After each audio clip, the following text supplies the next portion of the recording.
Hello friend, स्वागत है आप सभी का अपने चैनल आस्क बोर्ड में। तो प्यारे बच्चे कैसे हैं आप सब, एक बार बता दीजिए। तो बिल्कुल सही है ना सभी प्यारे बच्चों को गुड मॉर्निंग। एक बार बताइए कि आप सब बिल्कुल स्वस्थ एंड मस्त है कि नहीं है।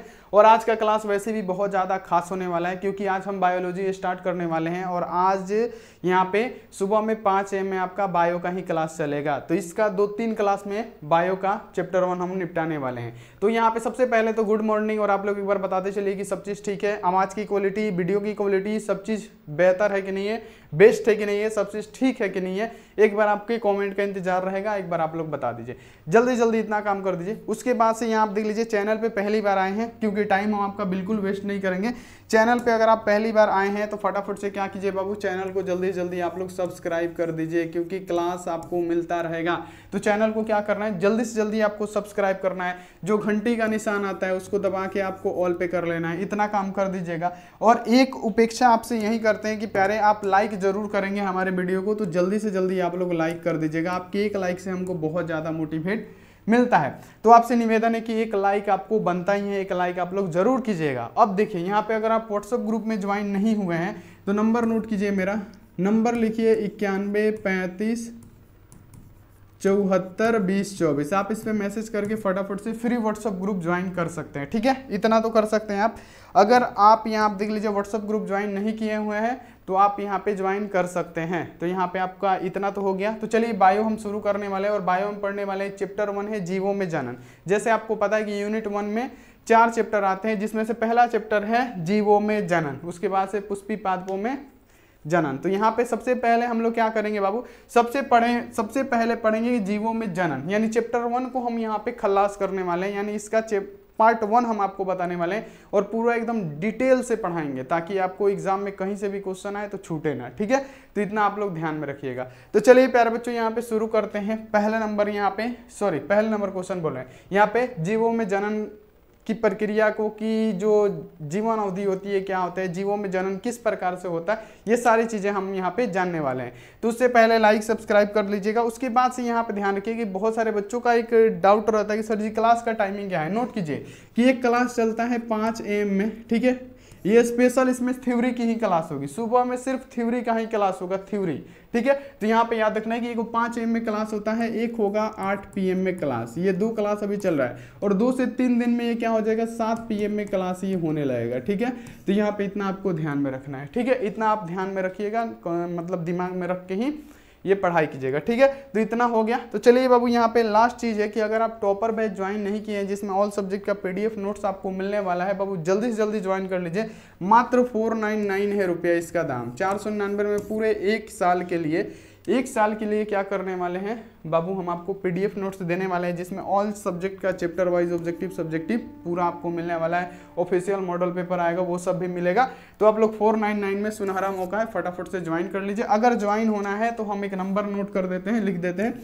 नंबर लिखिए 62 99 24 89 35। आप क्या कीजिए, इस पे मैसेज करके फटाफट से ज्वाइन कर लीजिए क्योंकि ज्वाइन करना आपके लिए बहुत ही ज़्यादा इंपॉर्टेंट है। 499 रुपये में कुछ होगा नहीं, लेकिन आपका बहुत ही अच्छा PDF नोट्स आपको सारा का सारा एकदम टॉपिक वाइज मिल जाएगा। ठीक है, इतना हो गया। तो चलिए बाबू एक बार यस बोलिए कि क्लास को शुरू कर दिया जाए। सभी बच्चे एक बार यस बोलेंगे, मुस्कुराते हुए सभी बच्चे यस बोलेंगे कि क्लास को सर जी शुरू कर दीजिए। बोलिए, एक बार चेक कर लेते हैं सब चीज़ क्लियर। बाबू सब चीज़ ठीक है, एक बार आप बता दीजिए कि क्लास को शुरू कर दिया जाए। चलिए बच्चे बोलें कि यस सर क्लास को शुरू कर दिया जाए। तो देखिए हम लोग क्या पढ़ रहे हैं, चैप्टर 1 पढ़ रहे हैं, क्या, जीवों में जनन, है ना, जीवों में जनन। तो सबसे पहले आता है कि जीवन अवधि क्या होता है। जीवन अवधि यानी कहने का मतलब प्यारे बच्चों कि जीवन अवधि, देखिए जीवन अवधि अगर आपसे पूछेगा कि जीवन अवधि क्या है तो जीवन अवधि क्या होता है, तो किसी भी जीव जंतु का जन्म से लेके जो प्राकृतिक मृत्यु जब तक नहीं हो जाती है, जब तक प्रकृति यानी अपने से आदमी नहीं मर जाता है, जो प्रकृति के द्वारा, यानी यहाँ पे आपको पता होना चाहिए कि मृत्यु ही सत्य है। जो भी आदमी आया है वो इस दुनिया को छोड़ के एक ना एक दिन जाएगा। ऐसा है ही नहीं कि आप आए हैं तो आप नहीं जाएंगे, ऐसा नहीं है।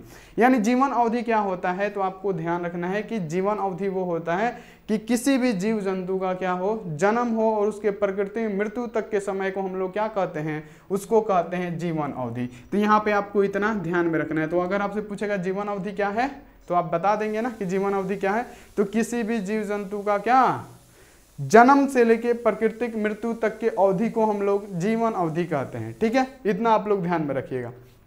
तो चलिए यहाँ पे देख लेते हैं जीवन अवधि का डेफिनेशन क्या होता है। जीवन अवधि अगर आपसे पूछ देगा कि जीवन अवधि क्या होता है, लाइफ स्पेंस क्या होता है, तो आपको याद रख लेना है कि किसी भी जीव या जंतु का, यहाँ पे ऐसे नोट कीजिएगा बाबू, बहुत इंपॉर्टेंट है ये सब, यहाँ पे आप लोग नोट कीजिएगा कि जीवों का जन्म से लेकर उस जीव की जब तक प्राकृतिक मृत्यु नहीं हो जाती है उसी को हम लोग क्या कहते हैं, तो यहाँ पे कहते हैं जीवन अवधि। तो यहाँ पे इतना आपको क्लियर हो गया कि जीवन अवधि किसे कहते हैं। अब देखिए कोई भी जीव क्या करता है, जन्म लेगा है, कोई भी जीव जन्म लेता है तो जन्म लेने के साथ उसके बाद क्या होता है, जन्म लेगा, उसके बाद से क्या होता है, उसकी जीव में वृद्धि होती है ना। कोई भी जीव जन्म लेता है, आप भी जन्म लेते हैं तो आपका क्या होता है, वृद्धि होता है, आप बढ़ना स्टार्ट करते हैं और बढ़ते बढ़ते एक अवस्था आती है आपकी जहां पे आप प्रजनन कर सकते हैं, यानी आप दूसरे जीव मतलब अपने जैसे संतान को जन्म दे सकते हैं, प्रजनन की आपकी अवस्था एक आ जाती है। उसके बाद से क्या होता है, जीवों में प्यार बच्चों जनन होने के बाद से आपकी मृत्यु तो सत्य है, आपको मृत्यु आनी है, हम हैं तो हमको मृत्यु आनी ही है। यानी कहने का मतलब जीवन अवधि क्या होता है, तो किसी भी जीव का क्या होता है, पहले तो जन्म होता है, ठीक है, यहाँ पे ऐसे लिख भी दिए हैं। चलिए जीवों में क्या होता है, सबसे पहले तो जन्म होता है, फिर क्या होता है, जीवों की वृद्धि होती है, यानी वो बढ़ना स्टार्ट कर देता है। बढ़ने के बाद से उसमें एक अवस्था आती है, जब 12-13 साल का हो जाता है बच्चा, तो उसमें क्या होती है, एक प्रजनन करने की अवधि आती है, ठीक है। तो प्रजनन मतलब जीवों में जनन यानी प्रजनन करने की अवधि आती है, उसके बाद से क्या होता है, उस आदमी की मृत्यु हो जाती है। तो यही होता है जीवन अवधि। यहाँ पे समझ गए, जीवों का जन्म होगा, उसके शरीर का विकास होगा, है ना, उसके बाद से उसका प्रजनन अवस्था आएगा, उसके बाद से उसकी मृत्यु हो जाएगी। तो यही होता है जीवन अवधि। तो यहाँ पे आपको समझ में आया कि जीवन अवधि क्या होता है, एक बार बता दीजिए फटाफट से कि जीवन अवधि क्या होता है, ये आपको पता चल गया होगा। अब यहाँ पे हम बात करते हैं बाबू कि जीवन अवधि क्या होती है। तो अब देखिए कई प्रकार के जीव हैं, जितने भी जीव है ना सबका अलग अलग उम्र होता है ना। जैसे जीवन अवधि की बात करें तो देखिए कुत्ता का कुछ अलग वर्ष जिएगा, मनुष्य कुछ अलग वर्ष जिएगा, कछुआ कुछ अलग साल जिएगा, यहाँ पे पीपल का पेड़ कुछ अलग वर्षों तक जिंदा रहता है, यहाँ पे खरगोश कौआ कुछ अलग, मतलब हर जो चीज़ है ना, हर चीज़ का अलग अलग जीवन अवधि होता है, यानी उसके जीने का अलग अलग ईयर होता है। जैसे यहाँ पे हम लोग देख सकते हैं कि जो कुत्ता होता है हमारा, देखिए जो कुत्ता होता है, कुत्ता कितने साल तक जिंदा रहता है, तो 1516 वर्षों तक उसका जीवन अवधि होता है। 1516 वर्षों तक ही वो एक एवरेज होता है बाबू कि ये 1516 वर्ष तक ही ये जीवित रह सकता है कुत्ता, ठीक है। तो यहाँ पे हर चीज का जीवन अवधि होता है। जैसे देखिए हाथी, अब हाथी है तो बाबू हाथी कितना साल जिएगा, अब ऐसा नहीं है कि शरीर का रचना बहुत बड़ा है तो ज्यादा तक जिएगा। अब क्वेश्चन आएगा कि क्या शारीरिक संरचना के हिसाब से जीवन अवधि होती है, क्या शरीर की संरचना के हिसाब से जीवन अवधि देखा जाता है, यानी शरीर का संरचना बड़ा होगा तो उसकी जीवन अवधि यानी जीने की क्षमता ज्यादा होगी, ऐसा क्वेश्चन आता है। तो आपको बताना कि नहीं, शारीरिक संरचना से जीवन अवधि नहीं होता है।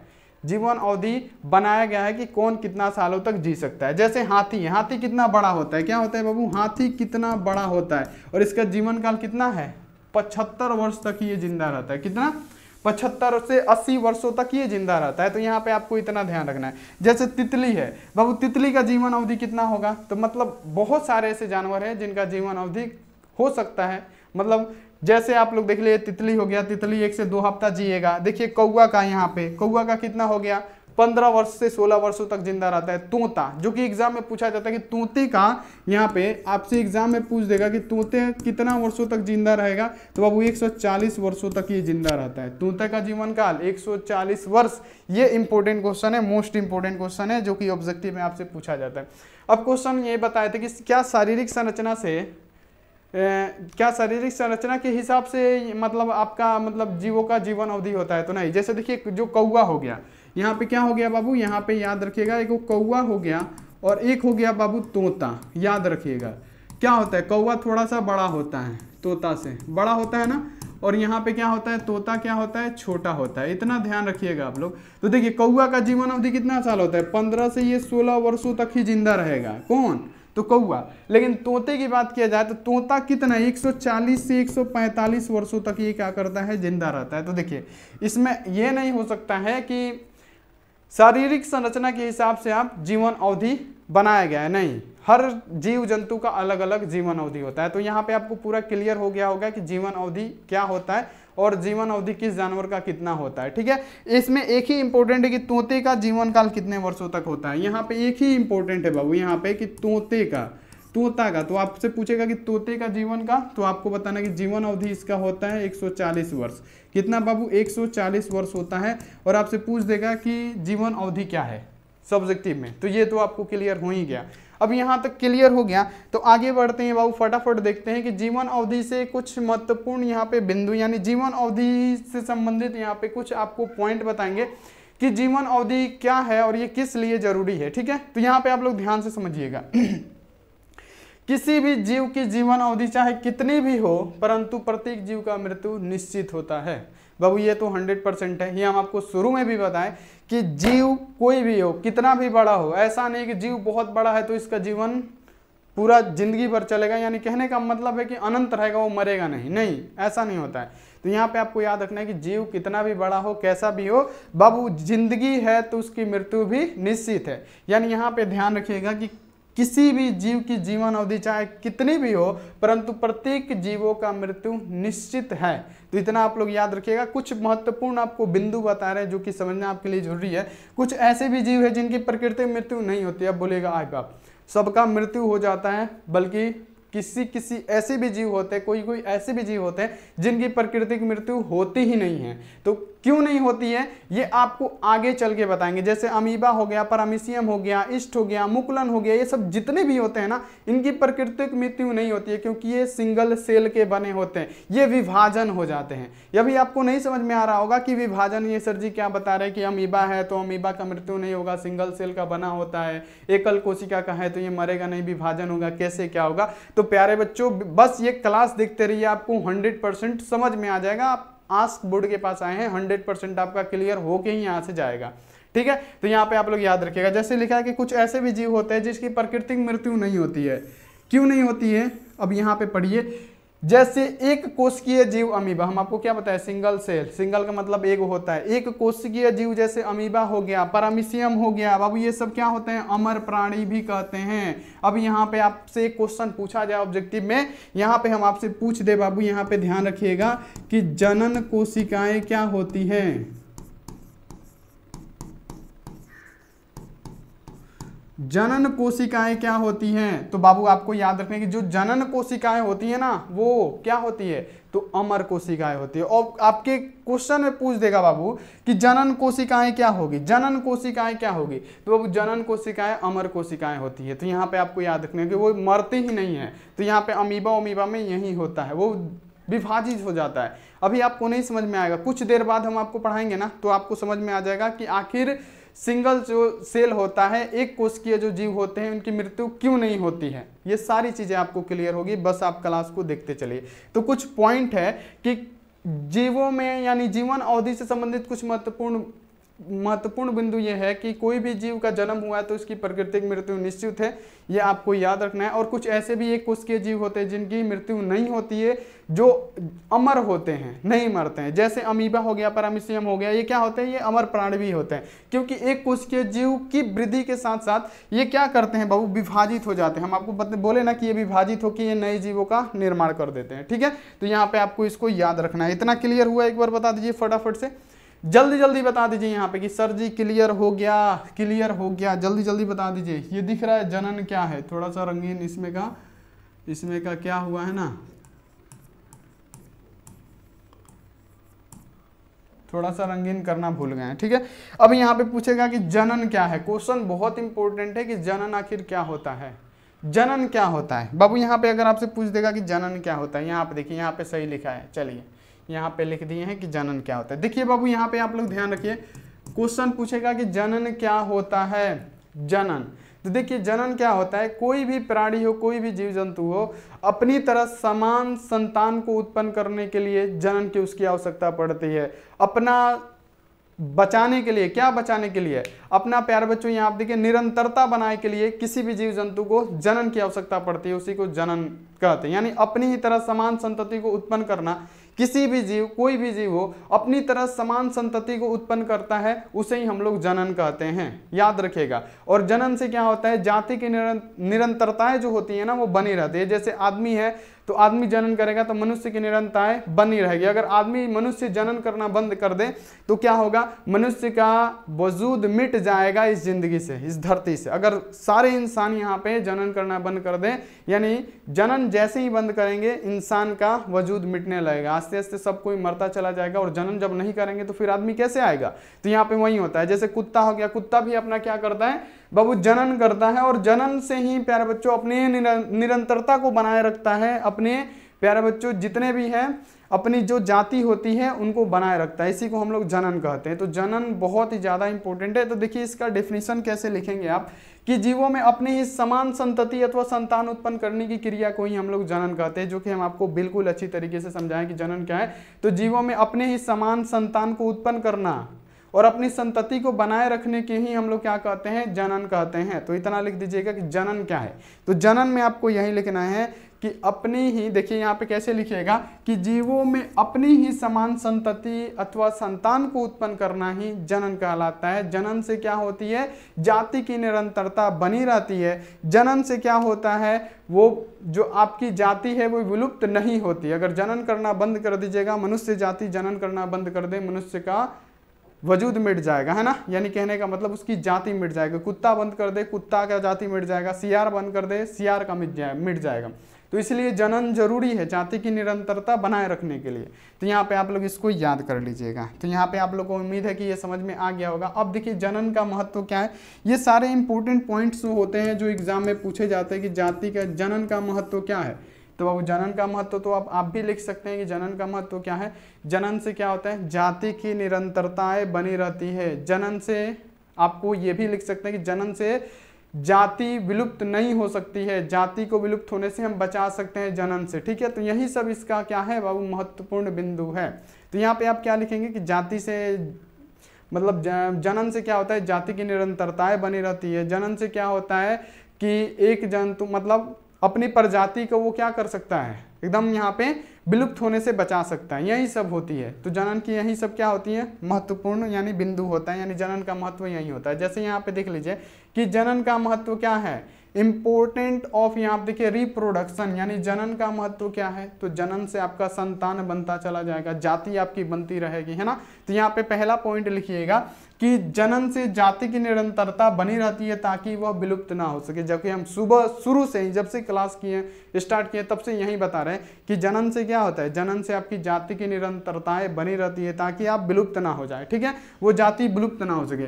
जनन के द्वारा जीव अपने ही वंश जाति का अस्तित्व बनाए रखते हैं। बात तो वही है कि अपना अस्तित्व बनाने के लिए जीव जंतु हो, मनुष्य हो, ये जनन करते हैं। तो इतना क्लियर हो गया। अब तीसरी क्या है बाबू यहाँ पे कि जनन द्वारा जीवों में विभिन्न उत्पन्न होती है जो सजीवों के विकास में बहुत ज्यादा ये सहायक भी होती है, कि सजीवों के विकास में बहुत ज्यादा ये सहायक भी होती है, ठीक है। तो ये सब सारी चीजें यहाँ पे याद रखनी है। तो यहाँ पे आपको 100% यहाँ पे याद कर लेना है, ठीक है। तो उम्मीद है कि ये सब आपको समझ में आ गया होगा कि जनन क्या है, ये सब क्या है, जनन का महत्व क्या है, कि तोता का कितना वर्ष होता है, जीवन अवधि क्या है। ये इतना क्लियर हुआ कि नहीं, बता दीजिए, इतना क्लियर हुआ कि नहीं, एक बार बता दीजिए फटाफट से, जल्दी जल्दी आप लोग कमेंट करके बताइए कि इतना आपको क्लियर हो गया कि नहीं, कि जनन क्या है, जीवन अवधि क्या है। अब जनन की बात करें तो बाबू जनन को दो प्रकार में बांटा गया है। जनन को दो प्रकार, जनन दो प्रकार से होती है। एक होती है कि लैंगिक जनन, जब दो आपस में नर और मादा मिलकर जनन करते हैं तो उसे क्या होता है, जब दो लैंगिक जनन मिलके बाबू यहाँ पे जनन करते हैं उसे क्या कहते हैं, लैंगिक जनन। जब यहाँ आप देखिए अलैंगिक जनन क्या होता है, तो जब जनन की अवस्था में एक ही जनन अंग भाग लेता है, जैसे या तो माता भाग लेंगे या तो पिता भाग लेंगे, उसे क्या कहते हैं, तो अलैंगिक जनन कहते हैं। तो यहाँ पे हम लोग समझने वाले हैं कि लैंगिक जनन अलैंगिक जनन क्या होता है। तो सबसे पहले आपको बताइए कि जनन आपको समझ में आया कि नहीं आया, कि जनन क्या है। तो जनन तो हम आपको बता दिए कि जनन क्या होता है। इसके बाद से इसका सब्जेक्टिव क्वेश्चन भी कराएंगे, इसका दूसरा पार्ट में इसको खत्म करेंगे, तीसरा पार्ट में ओनली सब्जेक्टिव क्वेश्चन रहेगा। तो यहाँ पे आप लोग ध्यान रखिएगा, ठीक है। इतना तो हो गया कि जनन क्या है। तो अपनी ही जाति को निरंतरता को बनाने के लिए जनन की आवश्यकता होती है। जनन का महत्व यह है कि आपकी जाति की निरंतरता बनी रहती है ताकि आपकी जाति विलुप्त ना हो सके, है ना, यही सब होता है, ठीक है। अभी यहाँ आप देख लीजिए कि जनन के प्रकार, तो जनन के दो प्रकार होते हैं। पहला क्या होता है, लैंगिक जनन, और दूसरा क्या होता है, अलैंगिक जनन। देखिए यहाँ पे पहला क्या होता है, जनन के प्रकार में आपको लिखना है, पहला होता है अलैंगिक जनन, लैंगिक जनन। ठीक है, तो यहाँ पे इतना आपको ध्यान में रखना है कि लैंगिक जनन क्या है, अलैंगिक जनन। तो यहाँ देखिए जनन की वह प्रक्रिया जिसमें एकल जनन अंग भाग ले उसे क्या कहते हैं बाबू, अलैंगिक जनन। जिसमें क्या, एकल जनन अंग भाग ले, यहाँ पे याद रखिएगा एकल जनन अंग भाग ले, कहने का मतलब यह है कि जिसमें या तो माता भाग ले या तो पिता भाग ले, उसे ही हम लोग क्या कहते हैं, यानी एक ही मतलब या तो माता ही भाग लेंगे या तो पिता ही भाग लेंगे, उसी को हम लोग अलैंगिक जनन कहते हैं। ऐसा नहीं है कि माता पिता दोनों भाग ले, तो जो अगर माता पिता दोनों भाग लेंगे तो यहाँ पे याद रखिएगा माता पिता अगर दोनों भाग लेंगे तो वो तो लैंगिक जनन हो जाएगा। ठीक है, लेकिन अगर जिसमें केवल क्या होगा, या तो माता भाग लेंगी या तो अथवा यहाँ पे क्या पिता भाग लेंगे, उसे ही हम लोग क्या कहते हैं, अलैंगिक जनन कहते हैं। ठीक है, तो यहाँ पे आपको याद इतना रखना है। तो अगर आपसे पूछेगा कि अलैंगिक जनन किसे कहते हैं, तो सिंपल सा डिफिनीशन याद रखिएगा बाबू कि आप देखिए जनन का वह भाग जिसमें क्या एकल जनन अंग भाग ले, जनन की वह प्रक्रिया, जनन का वह भाग, जनन की वह प्रक्रिया, कुछ भी लिख सकते हैं कि जिसमें एकल जनन अंग भाग ले उसे अलैंगिक जनन अंग कहते हैं। जैसे आप लोग लिख सकते हैं कि जिसमें केवल माता या जिसमें केवल पिता इकलौता एक कोई भाग ले उसे क्या कहते हैं, अलैंगिक जनन कहते हैं। और लैंगिक जनन की बात करें तो जिसमें यहाँ आप देखिए दो लैंगिक जनन अंग भाग लेते हैं उसे हम लोग लैंगिक मतलब जनन कहते हैं। जनन की वह प्रक्रिया जिसमें दो लैंगिक जनन अंग भाग ले, यानी मातो भी भाग ले पितो भी भाग ले, उसे हम लोग लैंगिक जनन कहते हैं। तो यहाँ पे इतना तो आपको क्लियर हो गया होगा कि यहाँ देखिए एसेक्सुअल क्या है, जिसमें यहाँ देखिए एकल जनन अंग भाग लेता है, या तो पिता भाग लेंगे या तो माता भाग लेंगी, या तो नर भाग लेगा या नारी भाग लेगी। और लैंगिक जनन में दोनों भाग लेते हैं, जिसमें नर और मादा दोनों भाग लें उसमें क्या कहते हैं, उसको लैंगिक जनन कहते हैं। ठीक है, तो अलैंगिक जनन का डेफिनेशन आप लोग समझ लीजिए कि कैसे आपको लिखना है एग्जाम में। ठीक है, एक बार बताइए कि बाबू समझ में आ रहा है। और आपको लास्ट में बताना है कि क्लास कैसा लगा, यहाँ पे लास्ट में बताना है कि क्लास कैसा लगा। बाबू आप सभी को बताना है कि क्लास ये कैसा लगा। ठीक है, सबसे पहले आप लोग बता दीजिए यहाँ पे कि अलैंगिक जनन क्या होता है। अभी जब आपको समझाया फटाफट से एक बार कमेंट करके अपने से डेफिनेशन लिखिए जो हम आपको बताए हैं। तो अलैंगिक जनन, अलैंगिक एसेक्सुअल यहाँ पे पूछा गया है कि एसेक्सुअल यहाँ पे रिप्रोडक्शन क्या है। तो अलैंगिक जनन क्या है, इस जनन की प्रक्रिया में केवल एक ही प्राणी भाग लेता है। हम आपको क्या बताएं, या तो मादा भाग लेगा या तो पिता भाग लेगा, है ना, उसी को हम लोग एसेक्सुअल कहते हैं। तो जनन की वह प्रक्रिया जिसमें एकल जनन अंग भाग ले उसे क्या कहते हैं, तो बाबू अलैंगिक जनन कहते हैं। ये आप लोग याद रखिएगा ऐसे, या तो आप ऐसे भी याद रख सकते हैं कि इस जनन की प्रक्रिया में केवल एक ही प्राणी भाग लेता है उसे क्या कहते हैं, अलैंगिक जनन करते हैं। अर्थात जिन यहाँ आप देखिए जनन की वह क्रिया जिसमें जनक क्या एकल जनक अंग द्वारा जनन किया जाता है उसे क्या कहते हैं, अलैंगिक जनन कहते हैं। तो यहाँ पे आपको इतना तो समझ में आ गया होगा कि लैंगिक जनन अलैंगिक जनन क्या होता है। अब देखिए अलैंगिक जनन जैसे क्या हो गया, अलैंगिक जनन एकल जनन अंग, यानी क्या होता है बाबू यहाँ पे आपको यह बताए सिंगल सेल भाग ले। यानी अलैंगिक जनन में क्या होगा बाबू, जैसे हो जाएगा अमीबा पैरामीशियम, है ना बाबू। जैसे हम आपको बताएं कि अमीबा और पैरामीशियम, ईस्ट, मुकुलन, ये सब जितने भी होते हैं बाबू, ये सब क्या होते हैं, ये बाबू अमर कोशिकाएं होती हैं। इनकी क्या होती है, ये जो जितने भी एक कोशिकीय जीव होते हैं बाबू अमर कोशिकीय जीव होते हैं। क्यों, क्योंकि प्यारे बच्चों ये द्विखंडन द्वारा, बहुखंडन द्वारा ये अपने संतान को जन्म देते हैं, यानी ये मरते ही नहीं है, अमर कोशिकाएं पाई जाती है। अभी हम आपको समझाएंगे तो आपको समझ में आ जाएगा, आप भी बता देंगे, आप भी जान जाएंगे ये अमीबा जो कोशिका होता है इसका ये मरता क्यों नहीं है। ये आप खुद ब खुद दूसरे को समझाने लगेंगे अगर हम आपको समझा देंगे तो। ठीक है, तो यहाँ पे आप लोग ध्यान में रखिएगा। बाबू इतना क्लियर हुआ कि अलैंगिक जनन क्या होता है, मतलब जनन क्या होता है, अलैंगिक जनन क्या होता है, लैंगिक जनन डेफिनेशन इतना क्लियर हो गया कि नहीं, इतना क्लियर हो गया कि नहीं, फटाफट से बता दीजिए। अब देखिए अलैंगिक जनन तो पढ़ लिए, अब देखिए अलैंगिक जनन के प्रकार भी होते हैं। अब यहाँ पे कि ऐसा नहीं कि अलैंगिक जनन के प्रकार नहीं होते। अलैंगिक जनन के दो प्रकार होते हैं, तीन प्रकार होते हैं, बहुत से होते हैं, लेकिन दो ही पढ़ना है हम लोग को। कौन कौन सा, एक होता है द्विखंडन, दूसरा बहुखंडन। ठीक है, यहाँ पे द्विखंडन का मतलब क्या, दो खंडों में टूटना, दो खंडों में क्या टूटना। दो खंडों में टूटना का मतलब क्या बाबू, आपको याद रखना है क्या होता है, दो खंडों में टूटना का मतलब होता है द्विखंडन, जिसमें एक सिंगल सेल यानी एक कोशिका दो मतलब कोशिकाओं में टूट के विभक्त हो जाती है उसे ही हम लोग द्विखंडन कहते हैं। द्विखंडन का मतलब क्या, एक कोशिका दो खंडों में टूट जाए, द्विखंडन कहते हैं। बाबू यहाँ पे ऐसा डेफिनेशन आपको कोई भी नहीं देगा, पूरा यूट्यूब पे हम चैलेंज देते हैं। यहाँ पे द्विखंडन अगर आपसे पूछेगा कि अलैंगिक जनन के प्रकार क्या है, टाइप ऑफ यहाँ पे एसेक्सुअल रिप्रोडक्शन। तो यहाँ पे आपको याद रखना है कि टाइप ऑफ यहाँ पे क्या पूछा गया है कि एसेक्सुअल रिप्रोडक्शन। तो यहाँ देखिए तो टू टाइप ऑफ यहाँ पे आपको लिखना है कि एसेक्सुअल रिप्रोडक्शन। पहला क्या है बाबू यहाँ पे बहुखंडन, यहाँ पे आपको याद रखना है कि पहला है द्विखंडन सॉरी, और दूसरा क्या है बहुखंडन। द्विखंडन क्या होता है, जिसमें एक सिंगल सेल यानी एक कोशिका टूट के विभक्त हो जाती है दो कोशिका में। दो कोशिका में क्या होती है, टूट के विभक्त हो जाती है, उसे हम लोग क्या कहते हैं, द्विखंडन। यानी एक सिंगल सेल दो भागों में विभक्त हो जाए टूट के, बाबू हम उसे क्या कहते हैं, तो उसे हम लोग कहते हैं द्विखंडन। और अमीबा क्या है, द्विखंडन है। जैसे उदाहरण के लिए देख लीजिए अमीबा, अमीबा क्या है, अमर कोशिकाएं होती है, ये मरता नहीं ना, हम आपको बता दिए शुरू में ही। अब यहाँ देखिए यूग्लिना हो गया, पैरामीशियम हो गया, ये सब क्या है, सब में द्विखंडन पाया जाता है।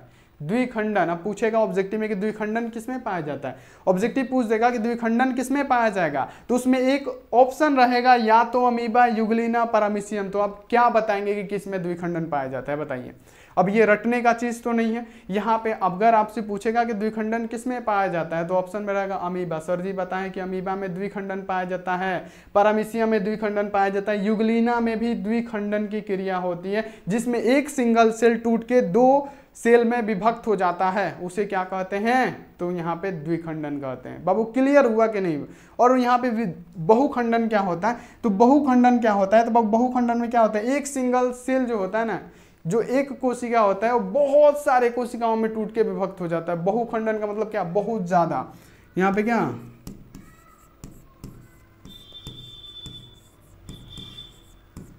याद रखिएगा, बहुखंडन का मतलब क्या, बहुत ज्यादा सेल में ये टूट के विभक्त हो जाएगा, तो उसे क्या कहेंगे, बहुखंडन। तो यहाँ पे आपको ऐसे भी पता चल गया होगा, द्विखंडन यानी एक सेल दो भागों में विभक्त हो जाएगा, दो सेल में वो विभक्त हो जाएगा, द्विखंडन। और बहुखंडन का मतलब ये हुआ कि बाबू एक सिंगल सेल बहुत सारे खंडों में विभक्त हो जाए, बहुत सारे सेल में विभक्त हो जाए, उसे बहुखंडन कहते हैं। जैसे एक उदाहरण ले लीजिए प्लाज्मोडियम, तो हम आपको बताएंगे, सारा डिफिनेशन बताएंगे, सारी चीजें आपको बताने वाला है, तो कृपया करके आप लोग सिर्फ देखते रहिए वीडियो, 100% आपको समझ में आने वाला है। तो यहाँ पे हम लोग अलैंगिक जनन पढ़ रहे हैं। अलैंगिक जनन का डेफिनेशन यह है, क्या है कि जनन की वह प्रक्रिया जिसमें सिंगल मतलब जनन अंग भाग ले, एकल जनन अंग भाग ले, या तो माता या तो पिता, यानी जनन का वह भाग जिसमें या तो माता भाग ले या तो पिता भाग ले और ऐसे ही संतान को जन्म दे, उसे हम लोग क्या कहते हैं, अलैंगिक जनन कहते हैं। अलैंगिक जनन दो प्रकार के होते हैं, पहला होता है द्विखंडन, दूसरा बहुखंडन, ऐसे भी लिख सकते हैं, मुकुलन भी होता है, लेकिन दो आप लोग याद रखिएगा, ठीक है।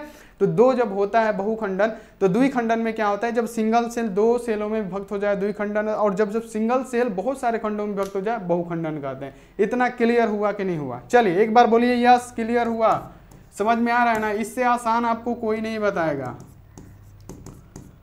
आसान भाषा में कोई नहीं बताने वाला है, कहीं भी पढ़ लीजिए आप, लेकिन अगर आपको समझना है तो आस्क बोर्ड में ही आना पड़ेगा, कहीं भी पढ़ लीजिए, समझ तो आपको यहीं पे आएगा 100%।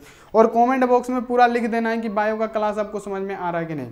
अब देखिए यहाँ पे क्वेश्चन हम क्या बताए कि द्विखंडन क्या होता है, तो देखिए इसके अंतर्गत एक जनन कोशिका दो समान भागों में बढ़ जाती है। कब से तो यही चिल्ला रहा है कि द्विखंडन क्या होता है, एक जनन कोशिका दो भागों में विभक्त हो जाए, एक सिंगल सेल दो सेल में विभक्त हो जाए, द्विखंडन। जैसे अब डेफिनेशन देखिए कि आप देखिए द्विखंडन, यहाँ पे याद रखिएगा द्वि यानी दो भागों में बढ़ जाएगा, तो यहाँ पे याद रखिएगा कि इसके अंतर्गत ये होता है कि एक जनन कोशिका दो समान भागों में विभक्त हो जाती है, जिन्हें हम लोग क्या कहते हैं, संतति कोशिका भी कहते हैं, द्विखंडन भी कहते हैं। प्रत्येक संतति कोशिका यहाँ देखिए पोषक प्राप्त करके आकार में वृद्धि करके जनन के समान वयस्क बन जाती है, जैसे अमीबा, यूग्लिना, पैरामीशियम। नहीं समझ में आया, हम है ना, हम समझाएंगे कि क्या होता है।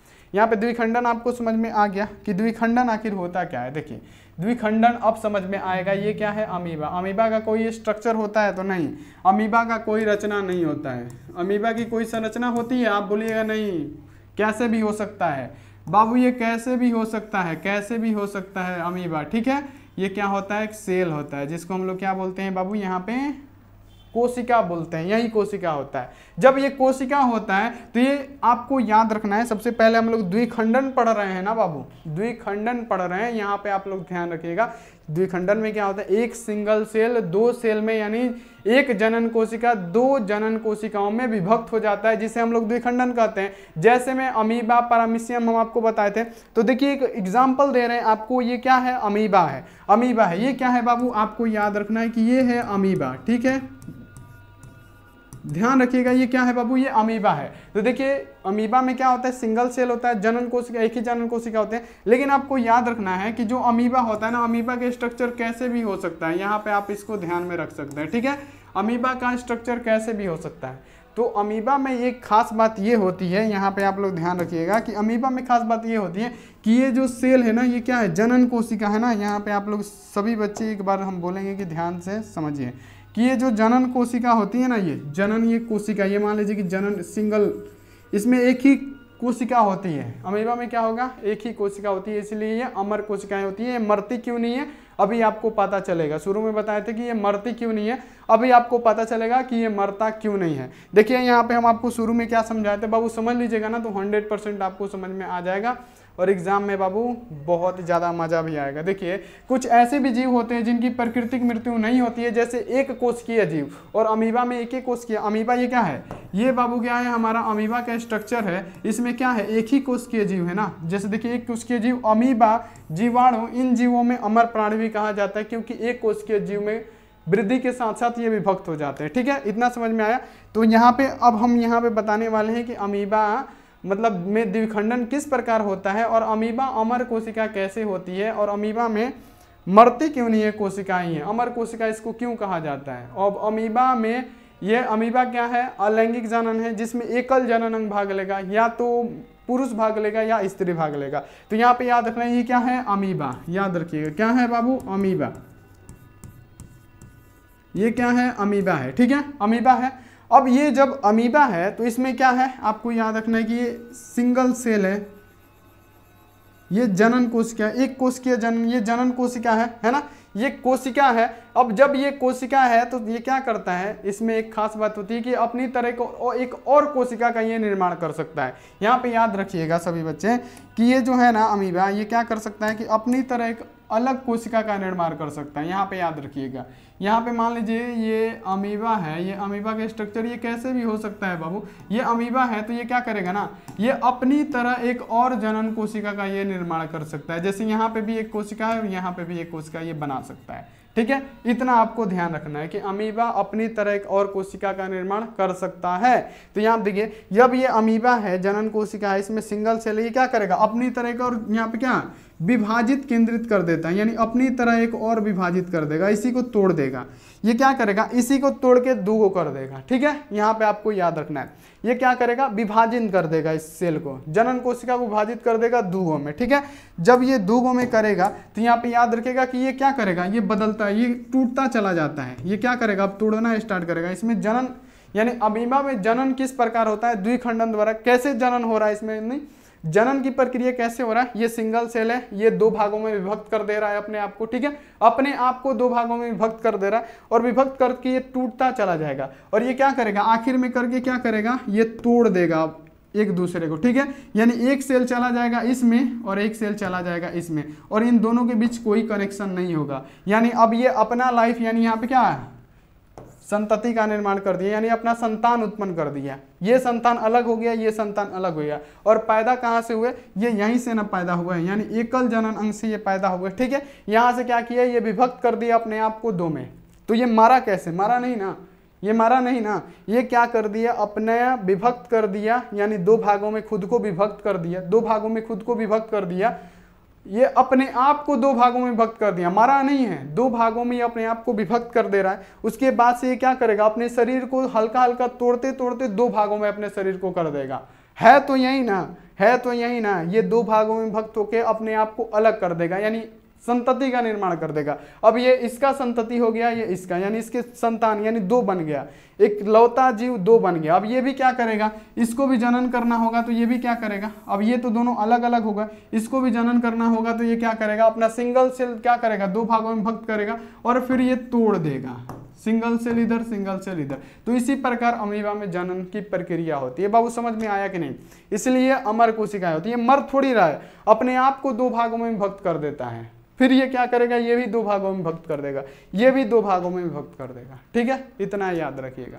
तो इतना आपको समझ में आ गया होगा कि अमीबा में द्विखंडन क्या होता है। बाबू क्लियर हो गया तो बता दीजिए। तो देखिए इसके अंतर्गत एक जनन कोशिका, ये एक जनन कोशिका है, 2 समान भागों में विभक्त हो जाता है। ये 2 समान भागों में ये विभक्त हो गया, ये क्या करेगा, अपने आप को 2 भागों में विभक्त कर देगा और ये आस्ते आस्ते ये टूटता चला जाएगा, एक दिन टूट के अलग हो जाएगा और ये अलग संतति का निर्माण कर देगा, ये अलग संतति का निर्माण कर देगा। ठीक है, 2 संतति का निर्माण कर देता है। ठीक है, फिर इसको जब जनन करना होगा तो ये भी तोड़ के 2 संतति बना देगा, ये भी तोड़ के 2 संतति बना देगा।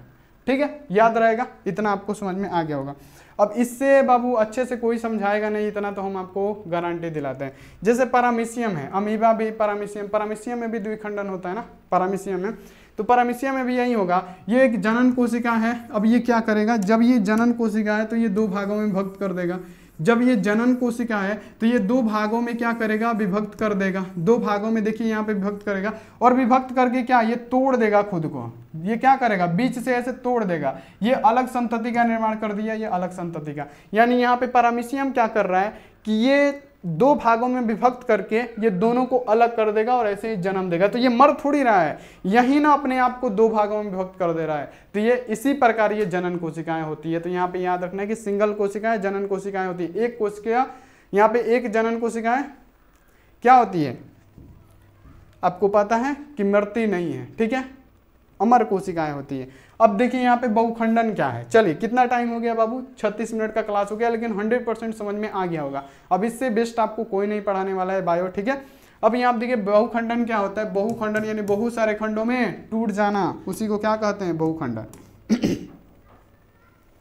बहुखंडन क्या होता है कि बहुखंडन यही होता है कि अपने ही मतलब एक ही कोशिका, यहाँ पे जनन कोशिका क्या होते हैं, बहुत सारे खंडों में टूट के बहुत सारे जनन कोशिकाओं में विभक्त हो जाते हैं, उसे बहुखंडन कहते हैं। तो यहाँ पे हम आपको समझा चुके हैं किस प्रकार के अलैंगिक जनन एक जनन कोशिका द्वारा उसके संतति की उत्पत्ति किया जाता है। उदाहरण के लिए प्लाज्मोडियम, जैसे यहाँ देखिए एक कोशिका है, ये क्या कर रहा है, बहुत सारे कोशिकाओं में विभक्त कर दे रहा है। अब ये अपने आप को बहुत सारी कोशिकाओं में क्या कर देगा, विभक्त कर देगा। यानी एक कोशिका ये बहुत सारे ऐसे कोशिका में विभक्त कर देगा और यही क्या करेगा, तोड़ के अलग अलग कर देगा, ये अलग, ये अलग, ये अलग। अब ये क्या कर सकते हैं, ये भी बहुत सारे ऐसे अपने जैसे संतान को जन्म दे सकते हैं। तो यही है बहुखंडन। तो चलिए प्यारे बच्चों, यहाँ पे इतना तो आपको समझ में आ गया होगा। आज का लेक्चर यहीं पे समाप्त करते हैं। तो चैनल को बाबू सब्सक्राइब तो करना पड़ेगा, क्योंकि इतना बेस्ट पढ़ाई आपको आस्क बोर्ड पे ही मिल सकता है। तो चैनल को सब्सक्राइब करके बेल आइकन को प्रेस करके ऑल पे, और लाइक नहीं किए बाबू फटाफट से लाइक कर दीजिएगा। कॉमेंट बॉक्स में इंतजार रहेगा